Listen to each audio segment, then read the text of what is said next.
یہی عمر ابن عبدالعزیز تھے جن کی بیوی حاملہ تھی، پیٹ میں بچہ تھا، اور آپ جانتے ہیں ڈاکٹر کہتے ہیں کہ جس کے پیٹ میں بچہ ہو اس عورت کو کھاتے پیتے رہنا چاہیے، کیونکہ ماں جو کھائے گی وہی بچے کو بنے گا۔ لیکن یہاں 4 دن سے ماں کو کچھ نہیں ملا، ڈر ہو گیا کہ یہ بچہ کہیں مر نہ جائے پیٹ میں، ماں کھائے گی تو بچے کو لگے گا، جب ماں ہی بھوکی ہے تو بچہ تو ویسے ہی مر جائے گا۔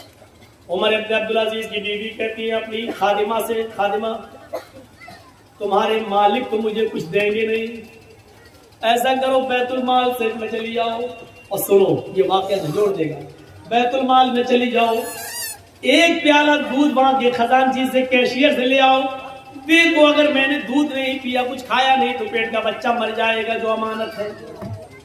رات کی تاریکی میں خادمہ نکلتی ہے اور بیت المال کے کیشیئر سے کہتی ہے، بیت المال کے خزانچی سے کہتی ہے کہ ایک پیالہ دودھ دے دو، ہماری مالکن عمر ابن عبدالعزیز کی بیوی کو حمل ہے، پیٹ میں بچہ 4 دن سے کچھ نہیں کھایا، بچہ کہیں بھوک کی وجہ سے مر نہ جائے، بچہ اگر مر گیا تو یہ بہت بڑی ذمہ داری ہوگی، ایک پیالہ دودھ دے دو۔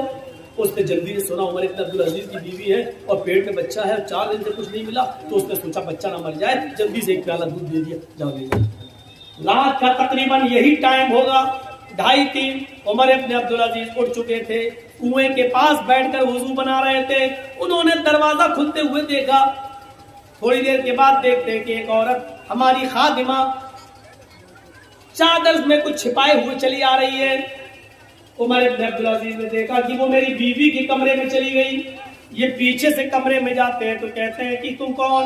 کہ میں آپ کی خادمہ، کیا دے رہی ہو میری بیوی کو؟ کیا دیکھتے ہیں کہ میری بیوی کے ہاتھ میں دودھ کا پیالہ ہے۔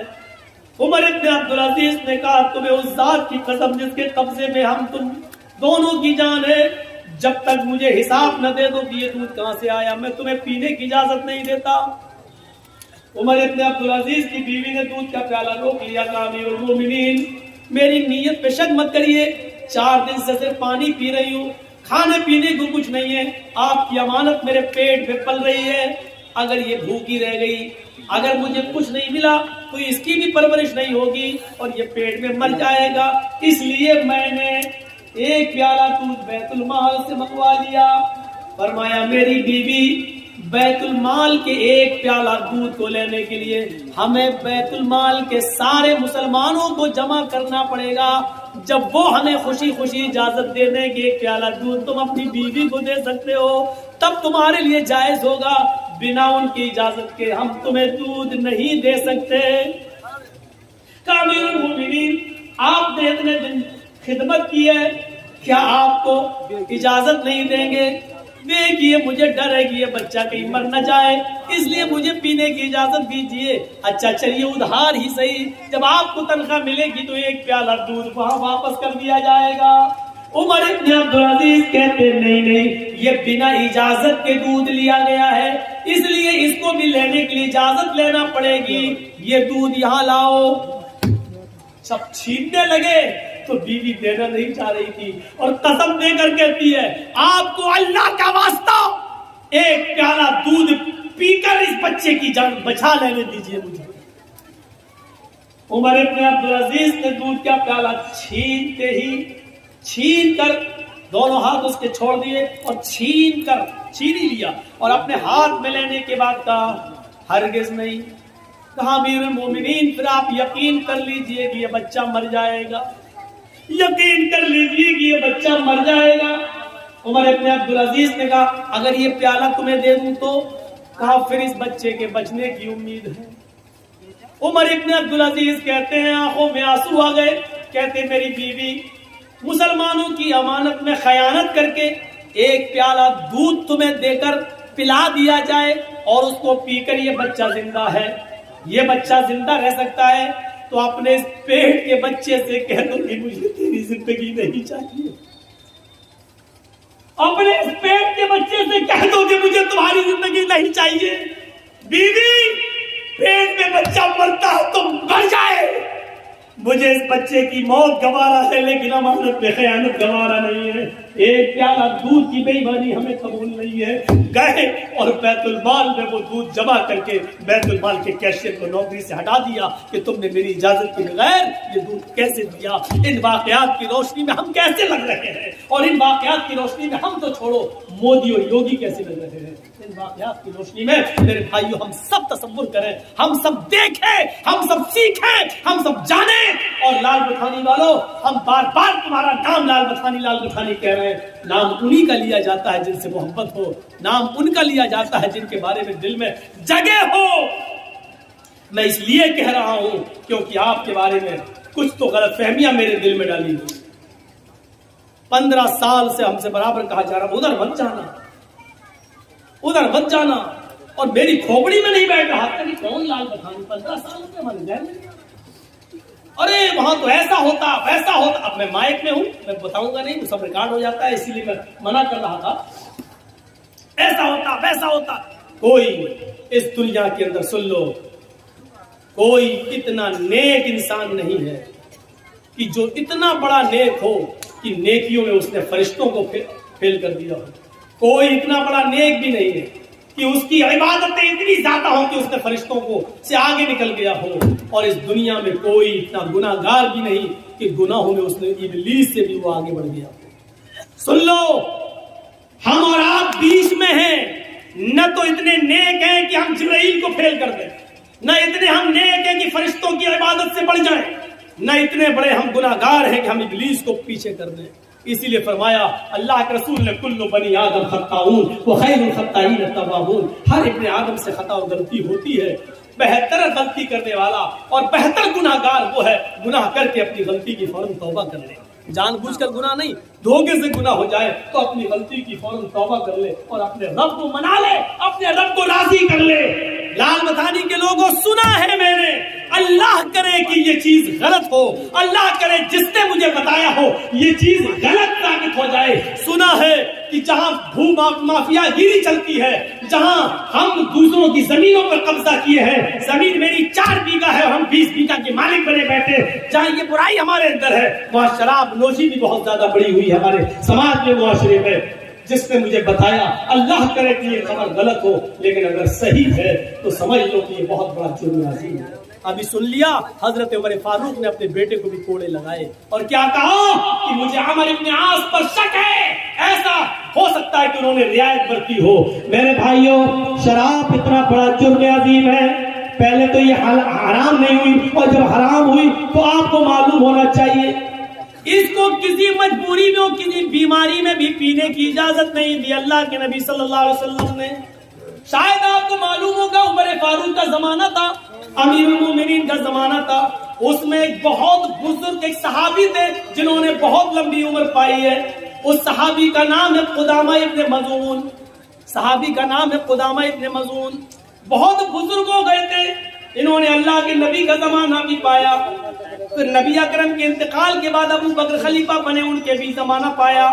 ابو بکر کے بعد عمر فاروق آئے تو عمر فاروق کا بھی زمانہ انہوں نے پایا. عمر فاروق کے دور خلافت میں یہ کافی بوڑھے ہو گئے تھے, بہت کمزور ہو چکے تھے. یہ اپنے بچوں کے سہارے اٹھتے تھے اور چلتے تھے, مسجد میں جاتے تھے. کبھی کبھی جب طبیعت ٹھیک ہوتی تھی تو لاٹھی کا سہارا لے کر مسجد میں اپنے آپ پہنچ جاتے تھے, لیکن چلتے تھے لاٹھی لے کر ہی. ایک رات میں ان کو بہت شدید درد ہوا اور اس درد نے اس بزرگ صحابی کو کی نیند حرام کر دی. کروٹ تک بدلنے میں بے چینی ہو رہی تھی, درد سے کرا رہے تھے. لیکن سوال یہ کہ رات میں طبیب کون ملے گا, حکیم کون ملے گا, نہیں تھا. تو گھر میں پرانے زمانے کی ایک شراب کی بوتل رکھی ہوئی تھی. کسی نے کہا قدامہ ابن مظعون سے, گھر میں کسی فرد نے کہا کہ ایک کام کریے ابو, یہ تھوڑی سی شراب آدھی بوتل پی لیجیے, اتنی پی لیجیے کہ آپ کو نیند آ جائے. ہوتا ہی آدمی جب درد سے کراتا ہے تو ڈاکٹر ٹیبلٹ دے دیتا ہے, نیند کی گولی دے دیتا ہے, تو آپ کھا لیجیے, سو جائیں. یاد رکھنا, نیند کی گولی کھانا اور شراب پینا دونوں ایک درجے میں داخل ہے. لیکن ڈاکٹر جب نیند کی گولی تجویز کر دے تو جتنے پاور کی لکھے گا اتنے پاور کی دوا آپ استعمال کر سکتے ہیں بطور دوا کے.